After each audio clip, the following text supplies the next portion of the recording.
որևէ մեկ այդում Հայաստանի Հանրապետությունը մասնավորապես դեմ չի թվային ակտիվների գործի խթանմանը, զարգացմանը, թվային ակտիվները դա ապագա է եւ մի օր ի վերջո փողը դառնալու է թվային ակտիվ։ Դա է հեռանկարը։ Մյուս կողմից ստեղ ավելի շատ խնդիր է կայանում նրանում, որ որքանով է գույքի սեփականատերը նույնականացվում կամ որքանով է դա հնարավոր իրականացնել։ Այսինքն իրականության մեջ թե մեր թե կենտրոնական բանկի կարգավորումների խնդիրը բացարձակ չի վերաբերվում կրիպտոարժույթի կամ թվային ակտիվի շրջանառությանը, բացարձակ, եւ մենք ուզում ենք, որ լիարժեք քաղաքացիական օրենսգիրքը ճանաչի կրիպտոարժույթը, կրիպտոակտիվը որպես լիարժեք գույք, որը շրջանառվում է Հայաստանի Հանրապետությունում։ Միևնույն ժամանակ, եթե մենք ունենք գույքը, մենք պիտի հասկանանք ով է գույքի սեփականատերը։ Հիմա քանի որ կրիպտոակտիվների շրջանառության պարագայում դեռ շատ դժվար խնդիր, հետագծելիությունը չի երևում, առաջանում են նմանատիպ խնդիրներ։ Ինչ վերաբերվում է նախագծին, որ ազգային ժողովում քննարկվեց, փոխանակումը կանխիկով, տեսեք, ստեղ ինչ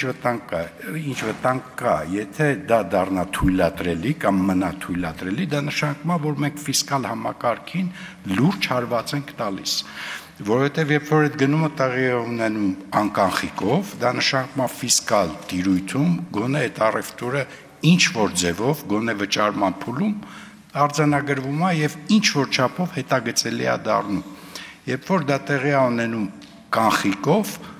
այլևս հնարավոր չի իդենտիֆիկացնել գնման կամ վաճառողին կամ որևէ կերպ տեսնել, թե ի վերջո դրամը ուրա գնացել։ Սա է մեկ խնդիրը։ Մենք բնականաբար շատ զգուշ ենք լինելու եւ ամեն ինչ անելու ենք, որ մեր կարգավորումները որևէ կերպ առավել եւս մայնինգին չխոչընդոտեն։ Դա բացառվում է, որովհետեւ մենք ուզում ենք, որպեսզի մայնինգ լինի, առավել եւս էներգետիկայի ավելցուկների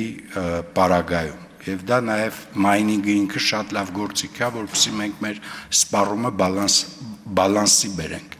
էներգետիկ արտադրանքի։ Բայց այնուամենայնիվ շրջանառության պարագայում այո, մարտահրավեր է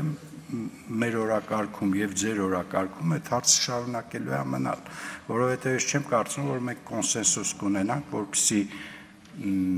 ըստ էության գույքի սեփականատերը մնա օֆշորային կամ անտեսանելի գոտում։ Արձագանք պարոն Եղոյան։ Պարոն փոխվարչապետ, տեսեք, դեռ կանխիկի մասով կարող ենք առանձին քննարկում ունենալ։ Եկեք այս պահին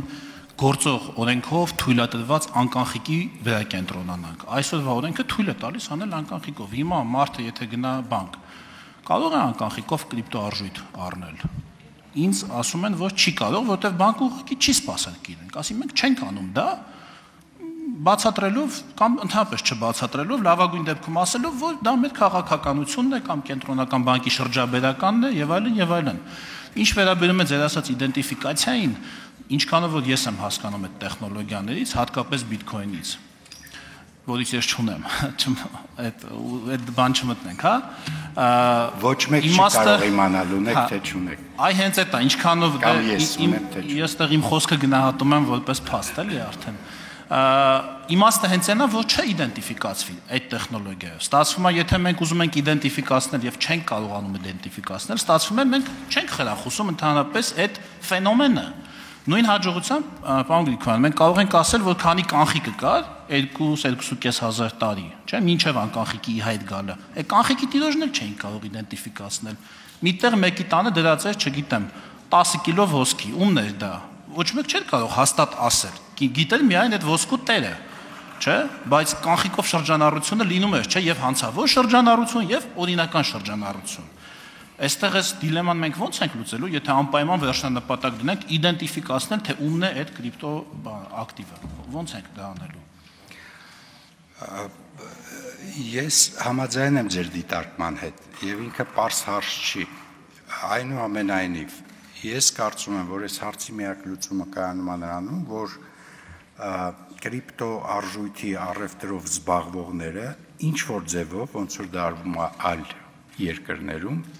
իդենտիֆիկացվեն եւ իրենց գործունեությունը ինչ որ ձևով կարգավորվի։ Հակառակ դեպքում, ի վերջո այո, կանխիկը որևէ մարդ, կանխիկը որևէ մեկը չի արգելել, բայց մենք չենք խթանում կանխիկ շրջանառությունը եւ կարծում եմ հետեւողականորեն պիտի ամեն ինչ անենք, որ չխթանենք։